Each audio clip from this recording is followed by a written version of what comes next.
नमस्कार दोस्तों। प्रेगनेंसी में हाई ग्रेड फीवर होना, कोल्ड कफ होना एक नॉर्मल सी बात है, लेकिन अगर हमने इस पे ध्यान नहीं दिया तो ये एबनॉर्मल हो सकता है और प्रेगनेंसी में ये रिस्की भी हो सकता है।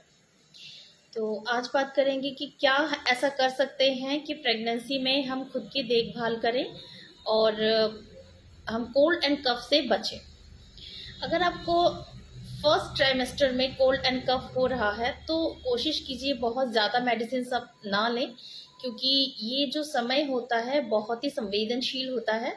तो इसमें अदरक की चाय पीजिए, अदरक इलायची काली मिर्च की चाय पीजिए, दूध लीजिए, थोड़ा सा गर्म लिक्विड लीजिए, गुनगुने नमक पानी से गरारा कीजिए और उसके साथ ही साथ आप ठंडी चीज़ों का परहेज कर सकते हैं। आप स्टीम भाप ले सकते हैं, जो मिंट की गोलियां आती हैं उसको डाल के पानी में डाल के टावल डाल के मिंट की भाप ले सकते हैं। विक्स का यूज़ कर सकते हैं। कुछ लॉजेंस आते हैं, जैसे विक्स की गोली आती है जो बचपन से आप ले रहे हैं, उसे ले सकते हैं। ये चीज़ें आप कर सकते हैं। लेकिन अगर ये घरेलू उपाय आप फर्स्ट, सेकंड, थर्ड तीनों ट्राइमेस्टर में कर सकते हैं।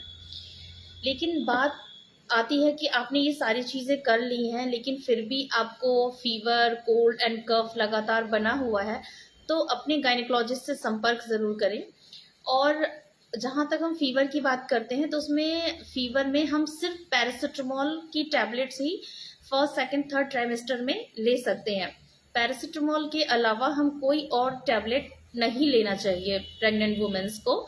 आइबुप्रोफेन जैसे जो पेन किलर्स होते हैं जो फीवर भी कम करते हैं, पेन भी कम करते हैं, ऐसी दवाइयों से आपको बचना चाहिए। कोल्ड एंड कफ में जो कोडीन की मात्रा जिसमें ज़्यादा है, कोडीन है या एनआरएक्स मेडिसिन हैं, ये सारी दवाइयाँ से आपको बचना चाहिए। बहुत सी महिलाएं अपने आप से सिट्राजिन लेने लगती हैं। वो नॉर्मल पेशेंट को देखती हैं तो वो प्रेगनेंसी में भी ये लेती हैं। तो सिट्राजिन फर्स्ट ट्राइमेस्टर में तो आप बिल्कुल अवॉइड कीजिए। सेकेंड ट्राइमेस्टर में 2-3 दिन के लिए ठीक है, लेकिन उसके बाद वो बिल्कुल भी सेफ नहीं है। तो आपको अगर ऐसी प्रॉब्लम हो रही है तो प्रेफर कीजिए जो डाबर का हनी टस है, सेरेक्स cold syrup, cough and cold syrup है, उसको आप लीजिए। इसके साथ ही और भी कई मेडिसिन हैं जो आपकी गायनेकोलॉजिस्ट आपको बताएंगी। लेकिन अगर आपको ये फीवर, कोल्ड एंड कफ है तो पहले तो आप पैरासिटामोल अपने आप से ले सकते हैं, पैरासिटामोल ही लीजिए। अगर पैरासिटामोल से नहीं ठीक हो रहा है तो अपनी गायनेकोलॉजिस्ट से संपर्क जरूर करिए। अब ये हाई ग्रेड फीवर होता क्यों है? समटाइम्स हाई ग्रेड फीवर की वजह से आपके जो आप सीबीसी वगैरह करा कर देखिए, कहीं आपके प्लेटलेट्स तो डाउन नहीं हो रहे हैं। मलेरिया, टाइफाइड ऐसी दिक्कतें भी आती हैं, तो इसमें भी आपको ट्रीटमेंट की बहुत ज़्यादा आवश्यकता है। इसको ऐसे ही नहीं छोड़ा जा सकता, इससे आपके बच्चे पर भी असर पड़ सकता है।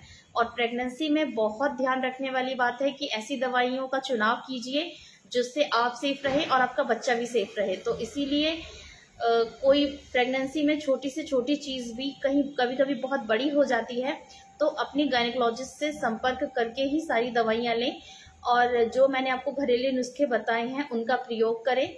आप गुनगुने गर्म पानी से गरारा अगर करेंगे तो बहुत हद तक आपको आराम मिलेगा, सिकाई करने से भी आराम मिलेगा। तो ये छोटी छोटी चीज़ें अपना के अपने आप को सेव कर सकते हैं। जानकारी अच्छी लगी हो तो लाइक, शेयर, सब्सक्राइब जरूर करें। Thank you. Have a nice day.